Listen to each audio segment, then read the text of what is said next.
Welcome to the Slop Temple. We pray this video helps. In this video, I will show how to make fish masala fry. Start by selecting fresh, firm fish and pat it dry. Marinate fish with turmeric, chili, salt, and lemon for 15 minutes for better flavor. Heat oil in a pan until shimmering, then fry on medium heat until crisp and cooked through. Serve hot with a squeeze of lemon and chopped cilantro for garnish. Pair with rice or flatbread for a complete meal. Gather these ingredients before you start cooking.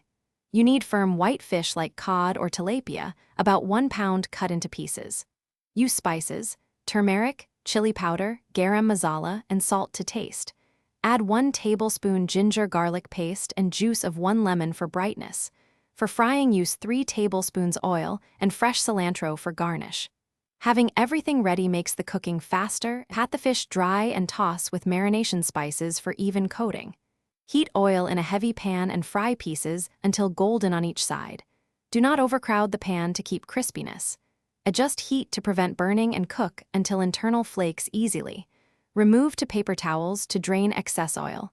Finish with chopped cilantro and a lemon squeeze for bright flavor. Enjoy with rice or bread. Thanks for watching. Consider subscribing if we helped you.